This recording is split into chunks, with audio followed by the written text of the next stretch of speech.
할렐루야, 편히들 주무셨습니까? 8월 1일, 8월 초하루입니다. 8월 월삭 및 새벽 예배를 드립니다. 월삭이 무슨 뜻인지, 월삭 예배가 무슨 의미인지 여러분 잘 아시겠지만, 이 월삭이란 말은 한 달의 첫날을 뜻하죠. 성경에서 월삭은 단순히 달력이 바뀌는 날이 아니었어요. 하나님께 새로운 시간을 감사와 헌신으로 드리는 날이었습니다.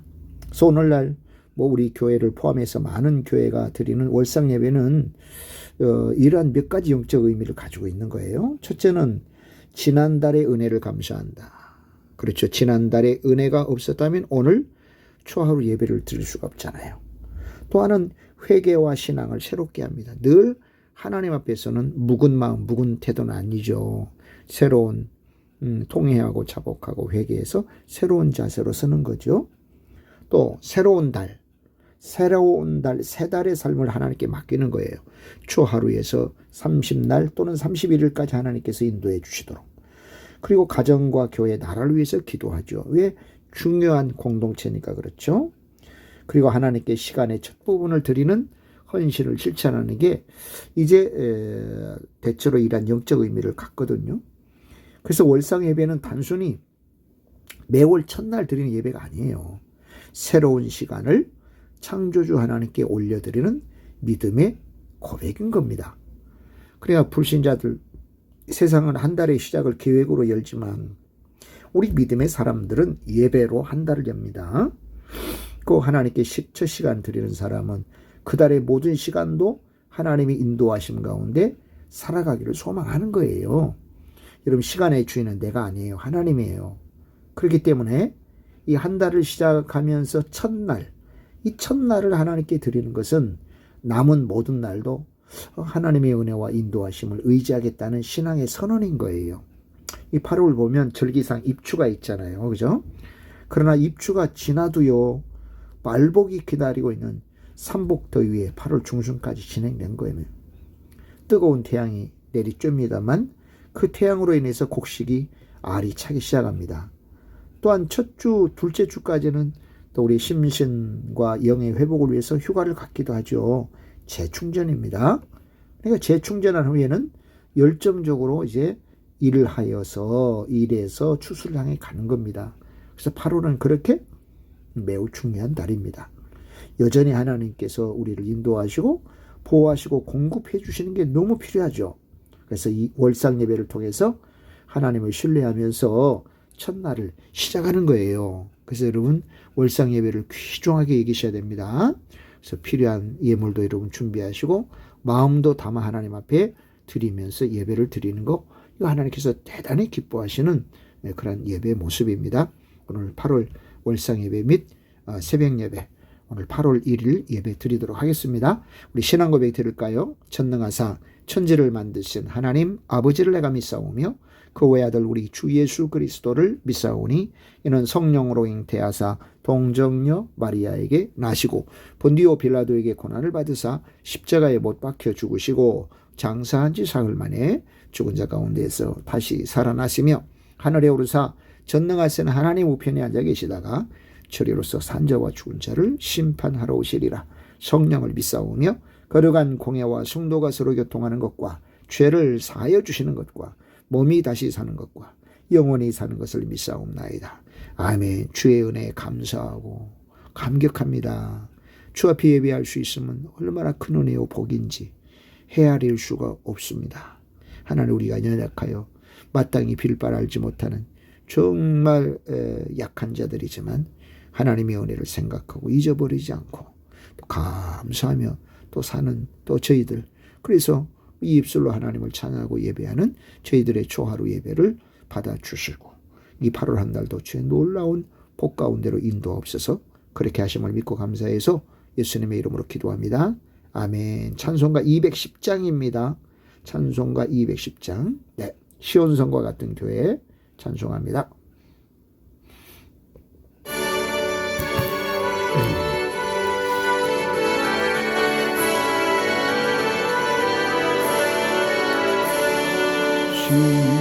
시온성과 같은 그의 영광 한없다.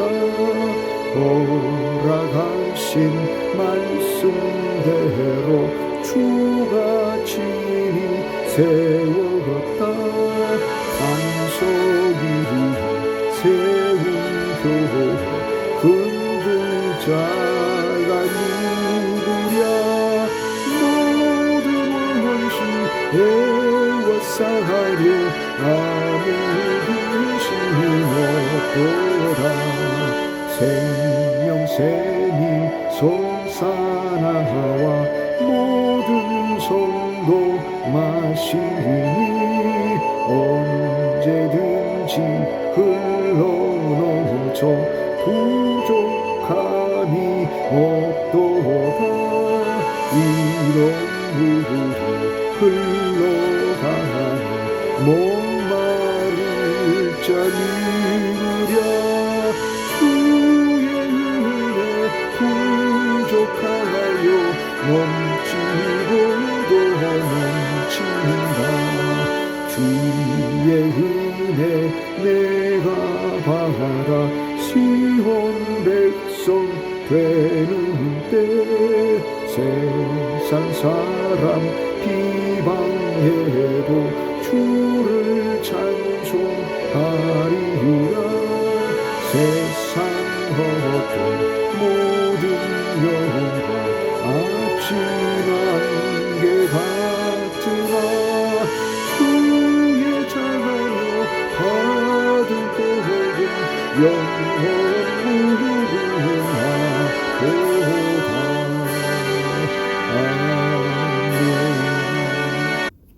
네, 귀하고 복된 찬송 많이 드리도록 하십시다. 하나님 말씀 보겠습니다. 하나님 말씀은 이사야 4장입니다. 근데 4장 2절부터 볼 거예요. 왜냐하면 4장 1절이 3장에 속한 내용이기 때문에 그렇습니다. 네. 오늘 특별히 저는 이제 설교 형식으로 해서 이 4장을 여러분께 소개해 드리고 또 은혜를 같이 나누려고 합니다. 제목은요, 시온에 남아있는 자. 네.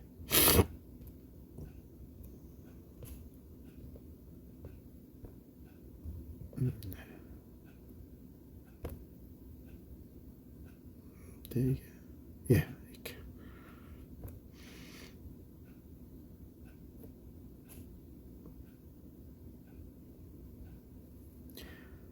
네, 시온에 남아 있는 자로 이렇게 제목을 잡았습니다. 네, 본문은 4장 2절로 6절입니다. 먼저 본문을 읽고 시작하도록 하겠습니다. 자, 2절.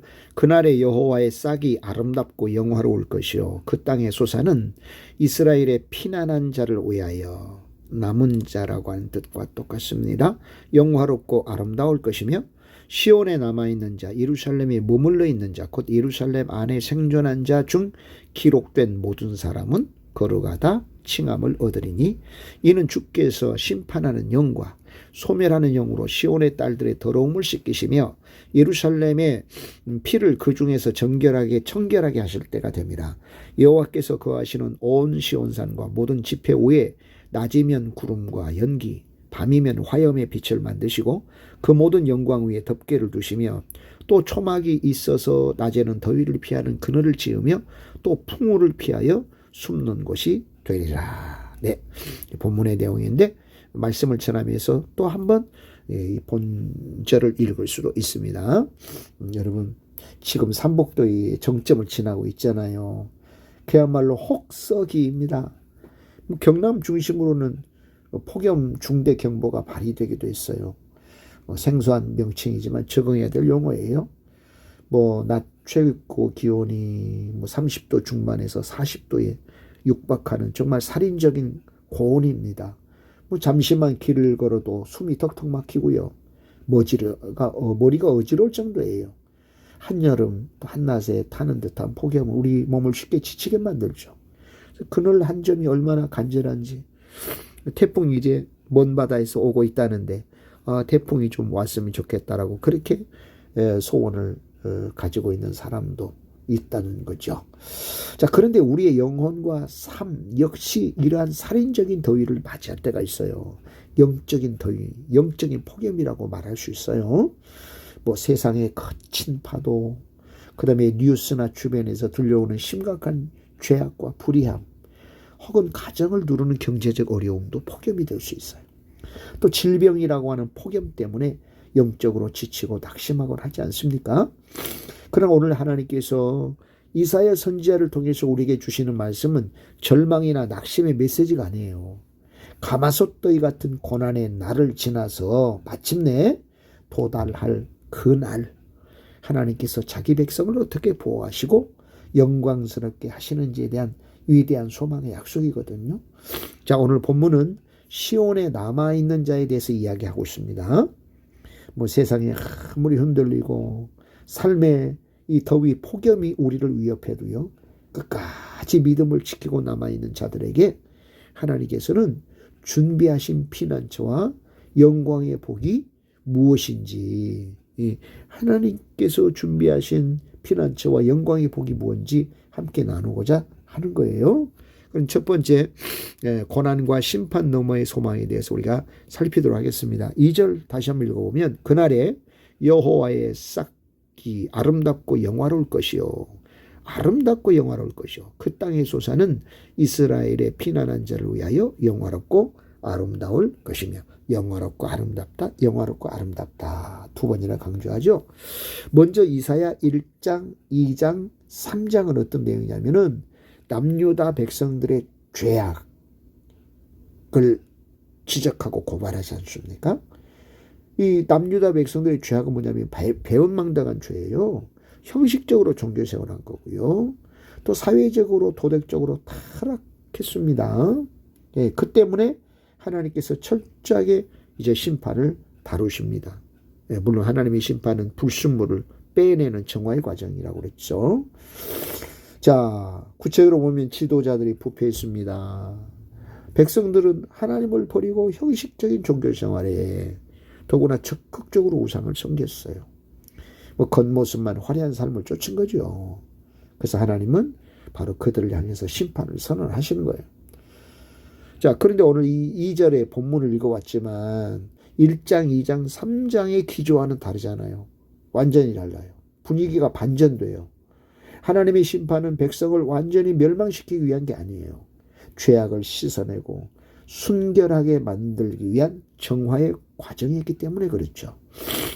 그래서 오늘 본문 2절이 이런 내용으로 기록된 거예요. 여호와의 싹이 아름답고 영화로울 거다.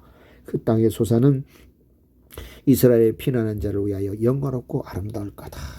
예. 먼저 그날은 언제일까요, 여러분? 가장 가까운 시기는 뭐냐면 바벨론에서 포로로 돌아오는 때예요.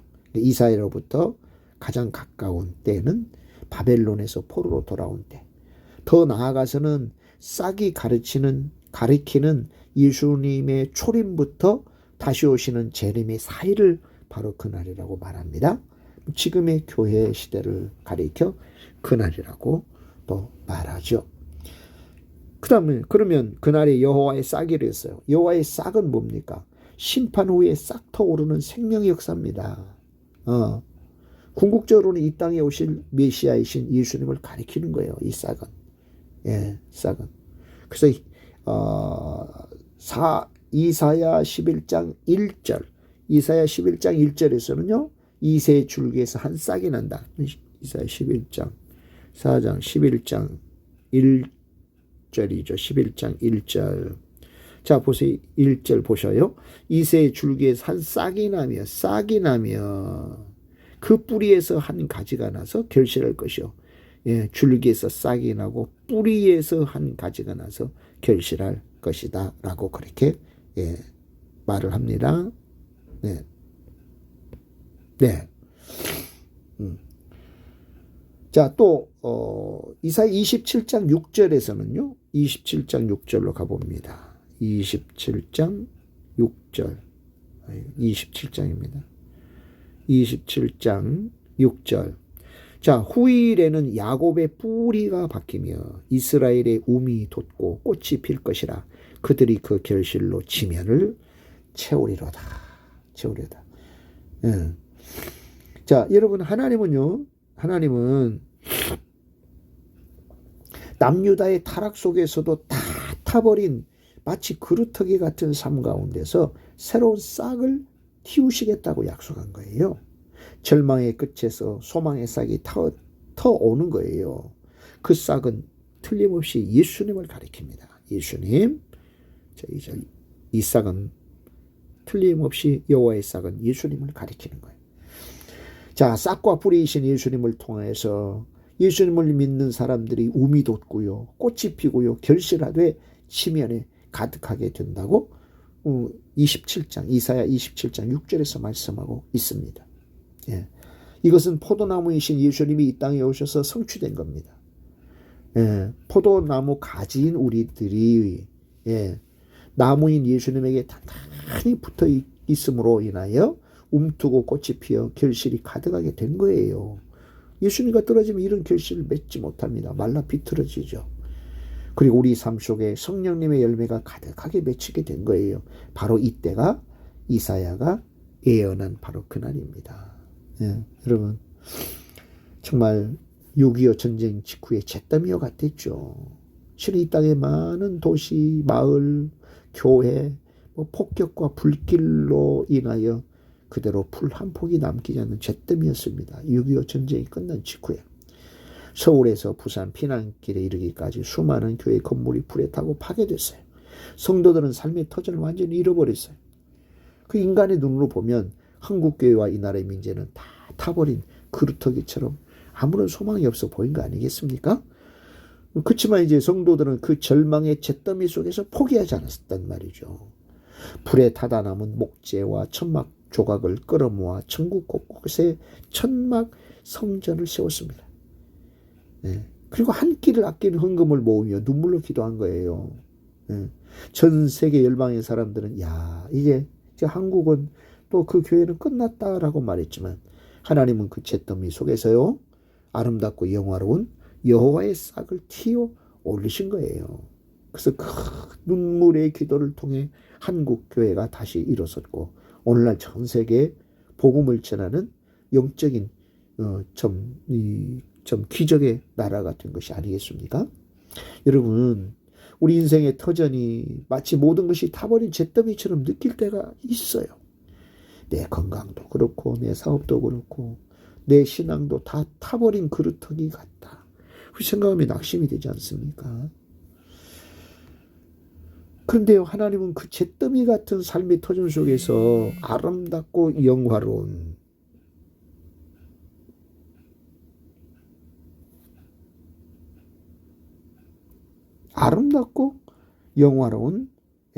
여호와의 싹을 다시 틔우시는 분이세요. 뿌리이신 예수님, 나무이신 예수님에게 우리가 붙어만 있으면 되어지는 거예요. 자, 고난과 심판 너머의 그런 소망, 아름답고 영화로운 싹인 예수 그리스도를 통하여 가진 우리가 나무이신 예수님, 뿌리 되신 예수님, 나무 되신 예수님에게 단단히 붙어 있으면 정말 어떤 결실, 아름답고 영화로운 결실을 하게 되는 그런 정말 지금은 고난과 심판이 있지만 이 너머에 소망의 메시지를 주고 있는 거예요.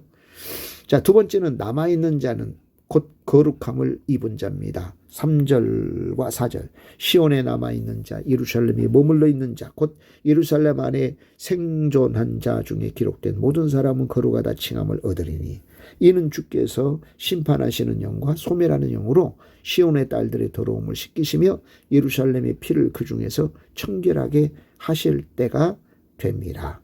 아멘, 아멘, 아멘. 자, 그렇다면 이 소망의 약속들을 누릴 남아있는 자가 누구냐? 남아있는 자가 누구냐? 금방 3절, 4절 읽어보니까 남아있는 자는 자기 능력이나 의로움으로 살아남은 사람이 아닌 거예요. 시온에 남아있는 자, 곧 예루살렘 안에 생존한 자가 남아있는 자예요. 여러분, 시온은 예루살렘 남서쪽에 둘러있는 조그마한 언덕을 시온이라고 그럽니다.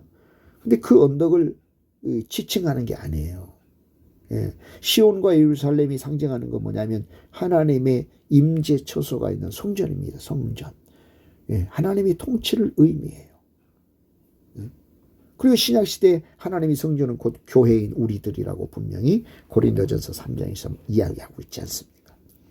성령님이 거하시는 성전이 바로 교회입니다. 성령께서 항상 임재하시는 교회 안에 주님 안에 머물러 있는 자들이 바로 남아있는 자들이에요. 남은 자들이에요. 자, 그들은 하나님의 생명책에 기록된 사람들이라고 그랬어요. 기록된 모든 사람. 또 하나님의 은혜로 구원받은 사람들입니다. 예. 자, 이들은 세상의 유혹과 타락의 물결 속에서 전혀 타협하지 않았어요. 하나님을 향한 믿음을 지켜낸 사람들이 바로 이 사람들이었다. 그런데 보세요. 본래 깨끗했기 때문에 그러한 게 아니에요. 하나님께서 심판하시는 영과 소멸하는 영으로 그들의 더러움과 피를 씻어 주었기 때문에 거룩하다고 칭함을 얻은 겁니다. 이게 이제 하나님의 은혜로 청화된 사람들, 이것이 바로 남아있는 자들의 정치성이거든요. 네, 정치성이. 자, 이제 세 번째는 남아있는 자의 삶에 대해서 생각해 보겠습니다. 그 삶은 세상과 결코 타협하지 않는 거룩한 삶이더라. 5절, 6절. 여호와께서 거하시는 온 시온산과 모든 지폐 위에 낮이면 구름과 연기, 밤이면 화염의 빛을 만드시고 그 모든 영광 위에 덮개를 두시며 또 초막이 있어서 낮에는 더위를 피하는 그늘을 지으며 또 풍우를 피하여 숨는 곳이 되리라. 남아있는 자의 삶의 특징은요, 세상과 타협하지 않아요. 예, 거룩한 삶을 살아요. 거룩한 삶. 예, 그래서 세상의 죄악과 물결 속에서 피하거나 포기하는 게 아니에요. 하나님이 계신 시온과 예루살렘에 머무르는 삶을 살아야 한다. 시온과 예루살렘이 표방하는 것은 교회예요. 교회. 오늘날 교회와 예배의 자리에 우리가 늘 머물러야 된다. 하나님은 이렇게 머물러 있는 자들을 어떻게 대하냐면은 5절 6절에요. 여호와께서 거하시는 온 시온산과 모든 지폐 위에 낮이면 구름과 연기, 밤이면 화염의 빛을 만들어 주신다. 이게 낮과 밤에 전혀 두려워하거나 실족할 일이 없도록 그렇게 빛을 만들어 주신다고 합니다. 아유, 이게 본문을 읽어보니까 출애굽 시대 생각나잖아요. 그렇습니다. 네. 출애굽 시절 이스라엘 백성을 광야에서 지키셨던 구름 기둥과 불 기둥이 다시 나타난 거예요. 자, 이걸 통해서 주는 메시지가 있어요. 하나님은 남아있는 자들을 밤낮으로 보호하신다. 40도에 육박하는 낮에 막 이글거리는 더위로부터 그늘이 되어주시고 또 밤의 폭풍, 갑작스러운 위기와 두려움이라고 표현할 수 있겠죠. 그로부터 피할 초막과 피난처가 되어주시죠. 누가 예수님께서. 여러분, 남아있는 자의 삶은 세상에 시련이 없는 삶이 아니에요. 살다 보면 살인적인 더위도 오고 풍우도 불어와요. 그러나 그 모든 것 속에 하나님의 완전한 보호를 경험하는 삶입니다. 그렇기 때문에 우리는 거룩한 삶의 자리를 꼭 지켜야 된다는 그 사실이에요. 자, 이제 둘, 셋, 네 번째는 뭐냐? 남은 자와 예수님과의 어떤 관계를 가져야 되느냐는 거죠. 자, 우리가 이제 2절에서 보았던 여호와의 싹이 마침내 역사 속에서 예수님으로 성취됐어요. 아, 그 싹이 예수님이구나 하는 거예요. 예수님은 정말 피천한 땅 다윗의 그루터기에서 나사렛의 작은 싹으로 오셨지 않습니까? 그리고 인류를 구원하시는 가장 아름답고 영원한 분이 되신 겁니다. 여러분, 남아있는 자와 예수님의 관계는요, 단순한 종교적 관계가 아니에요. 생명의 연결 관계입니다. 생명의 연결 관계. 예수님만이 내 생명을 주시고 또 걷어가시기를. 그래서 예수님은 요한복음 15장에서 나는 포도나무여 너희는 가지라고 말씀하셨지 않습니까? 그래서 싹이 자라 가지가 되고 열매를 맺듯이 우리는 예수님이라는 생명의 싹에 접붙임 바 된 자들이죠. 그래서 우리가 세상에서 남아있는 자로 거룩함을 지키고 승리할 수 있는 비결은 내 의지나 힘이 아니에요. 십자가의 은혜예요. 십자가의 은혜 안에 거할 때 가능해요. 그러니까 예수님이 나의 단단한 덮개가 되시고 살인적인 낮의 더위를 막아주는 그늘이 되시고 영원한 피난처가 되신 겁니다. 네. 그러니까 예수님과 깊이 결합된 사람만이 끝까지 남아있는 자의 영광을 누릴 수가 있는 것이죠.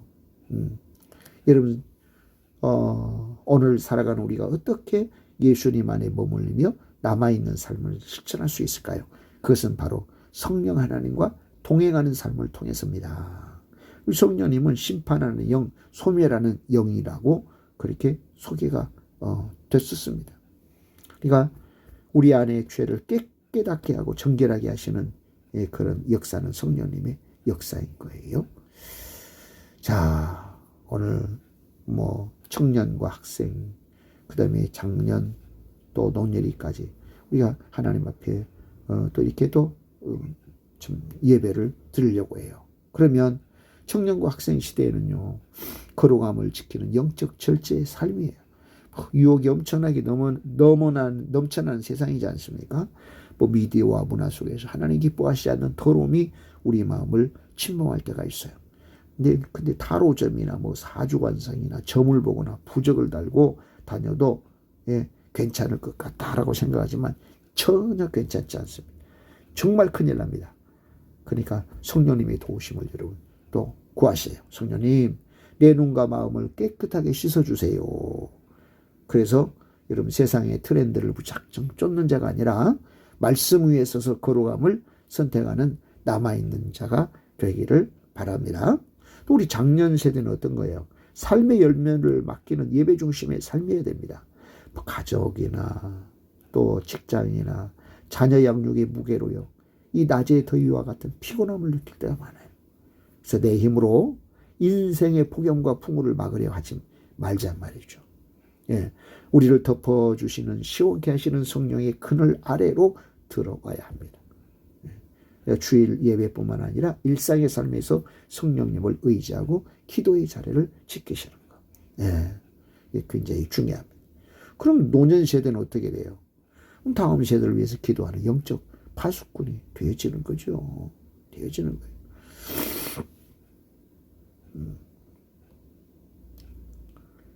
자, 말씀을 마무리하겠습니다.